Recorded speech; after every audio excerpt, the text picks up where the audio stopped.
Historia Regum Britanniae is a pseudo-historical account of British history, written around 1136 by Geoffrey of Monmouth. It chronicles the lives of the kings of the Britons over the course of 2,000 years, beginning with the Trojans founding the British nation and continuing until the Anglo-Saxons assumed control of much of Britain around the 7th century. It is one of the central pieces of the matter of Britain. Although credited uncritically well into the 16th century, it is now considered to have no value as history, when events described, such as Julius Caesar's invasions of Britain, can be corroborated from contemporary histories. Geoffrey's account can be seen to be wildly inaccurate. It remains, however, a valuable piece of medieval literature, which contains the earliest known version of the story of King Lear and his three daughters, and helped popularize the legend of King Arthur. Contents. Dedication. Geoffrey starts the book with a statement of his purpose in writing the history. I have not been able to discover anything at all on the kings who lived here before the incarnation of Christ, or indeed about Arthur and all the others who followed on after the incarnation. Yet the deeds of these men were such that they deserve to be praised for all time. Quote, he claims that he was given a source for this period by Archdeacon Walter of Oxford, who presented him with a certain very ancient book written in the British language, from which he has translated his history. He also cites Gildas and Beda's sources. Then follows a dedication to Robert, Earl of Gloucester and Wallerin, Count of Meulan, whom he enjoins to use the knowledge and wisdom to improve his tale. Book 1. The Historia itself begins with the Trojan Aeneas, who according to Roman legends settled in Italy after the Trojan War. His great-grandson Brutus is banished, and, after a period of wandering, is directed by the goddess Diana to settle on an island in the Western Ocean. Brutus lands at Totnes and names the island, then called Albion, Britain, after himself. Brutus defeats the giants who are the only inhabitants of the island, and establishes his capital, Troia Nova, on the banks of the Thames. After his time it is renamed London.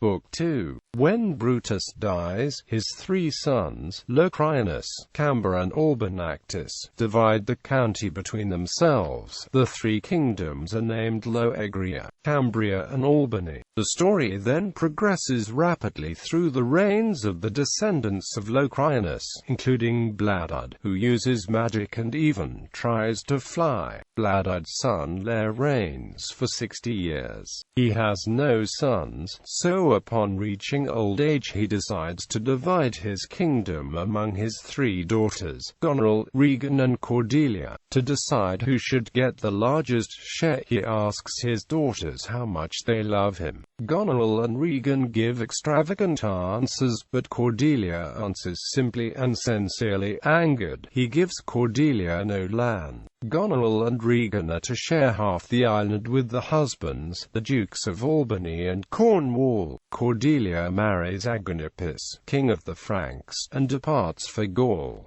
Soon Goneril and Regan and the husbands rebel and take the whole kingdom. After Lear has had all his attendants taken from him, he begins to regret his actions towards Cordelia and travels to Gaul. Cordelia receives him compassionately and restores his royal robes and retinue. Agonippus raises a Gaulish army for Lear, who returns to Britain, defeats his sons-in-law and regains the kingdom. Lear rules for 3 years and then dies. Cordelia inherits the throne and rules for 5 years before Marganus and Cundaegius, her sister's sons, rebel against her. They imprison Cordelia. Grief-stricken, she kills herself. Marganus and Cundaegius divide the kingdom between themselves, but soon quarrel and go to war with each other. Cundaegius eventually kills Marganus in Wales and retains the whole kingdom, ruling for 33 years.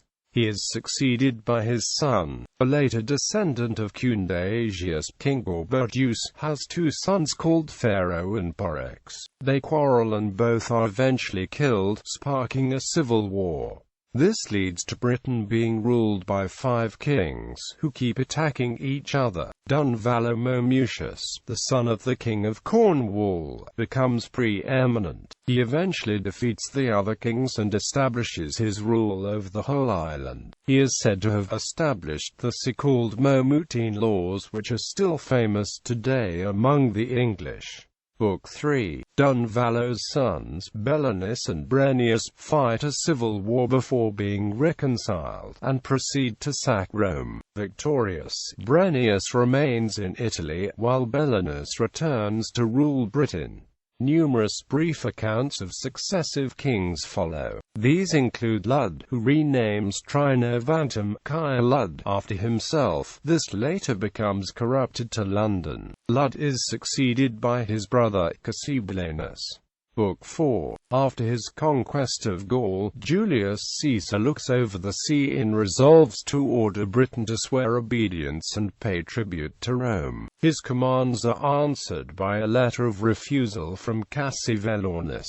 Caesar sails a fleet to Britain, but he is overwhelmed by Cassivellaunus's army and forced to retreat to Gaul. 2 years later he makes another attempt, but is again pushed back. Then Cassivellaunus quarrels with one of his dukes, Androgeus, who sends a letter to Caesar asking him to help avenge the duke's honor. Caesar invades once more and besieges Cassivellaunus on a hill. After several days, Cassivellaunus offers to make peace with Caesar, and Androgeus, filled with remorse, goes to Caesar to plead with him for mercy. Cassivellaunus pays tribute and makes peace with Caesar, who then returns to Gaul. Cassivellaunus dies and is succeeded by Androgeus's son Tenventius, who is succeeded in turn by his son Cimbelinus, and then Cimbelinus's son Guiderius. Guiderius refuses to pay tribute to Emperor Claudius, who then invades Britain. After Guiderius is killed in battle with the Romans, his brother Arviragus continues the defense, but eventually agrees to submit to Rome, and is given the hand of Claudius's daughter Genvisa in marriage.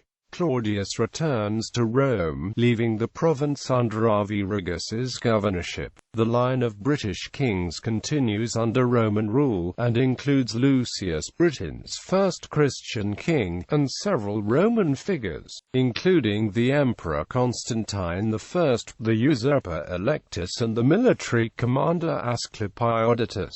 After a long period of Roman rule, the Romans decide they no longer wish to defend the island and depart. The Britons are immediately besieged by attacks from Picts, Scots and Danes. In desperation, the Britons send letters to the general of the Roman forces, asking for help, but receive no reply.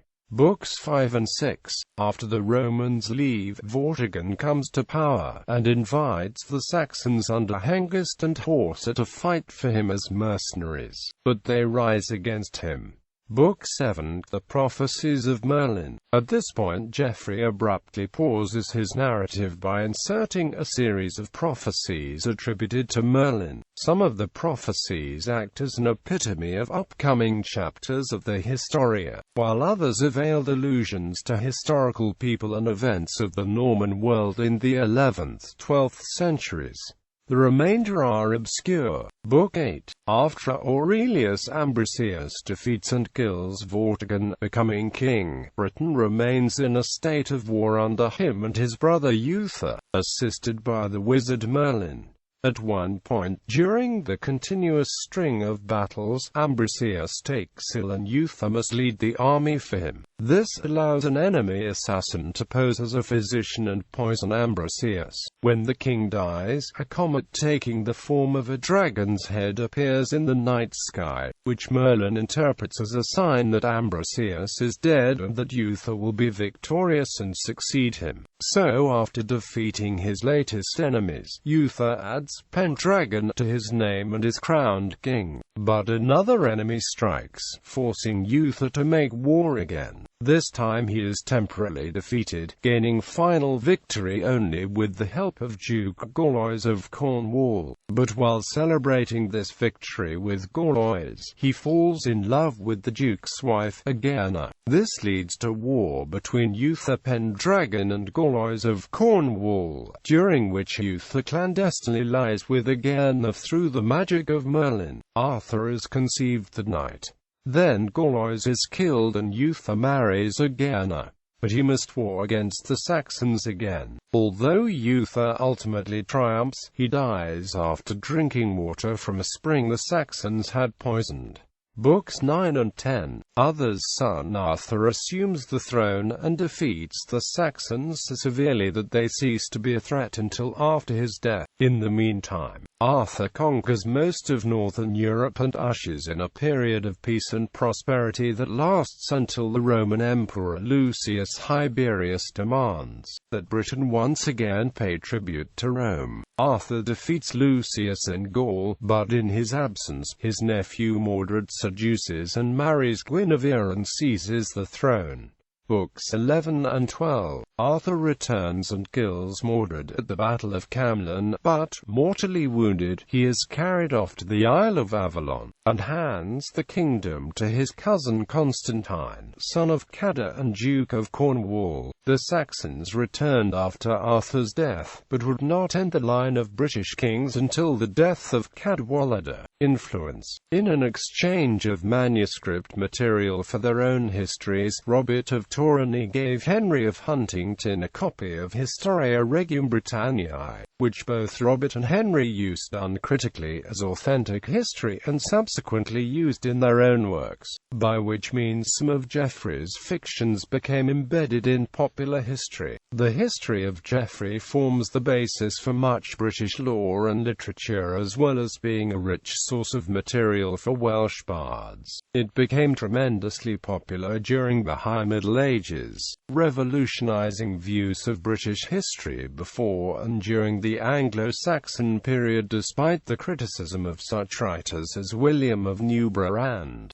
Gerald of Wales. The prophecies of Merlin in particular were often drawn on in later periods, for instance by both sides in the issue of English influence over Scotland under Edward I and his successors. The Historia was quickly translated into Norman verse by Wace in 1155. Wace's version was in turn translated into Middle English verse by Laemon in the early 13th century. In the second quarter of the 13th century, a version in Latin verse, the Gesta Regum Britanniae, was produced by William of Wren. Material from Geoffrey was incorporated into a large variety of Anglo-Norman and Middle English prose compilations of historical material from the 13th century onward. Geoffrey was translated into a number of different Welsh prose versions by the end of the 13th century, collectively known as Brut y Brenhinedd. One variant of the Brut y Brenhinedd, the so-called Brutacilio, was proposed in 1917 by the archaeologist William Flinders Petrie to be the ancient British book that Geoffrey translated, although the Brut itself claims to have been translated from Latin by Walter of Oxford, based on his own earlier translation from Welsh to Latin. Geoffrey's work is greatly important because it brought the Welsh culture into British society and made it acceptable. It is also the first record we have of the great figure King Lear and the beginning of the mythical King Arthur figure. For many centuries, the Historia was accepted at face value, and much of its material was incorporated into Holished's 16th century chronicles. Modern historians have regarded the Historia as a work of fiction with some factual information contained within.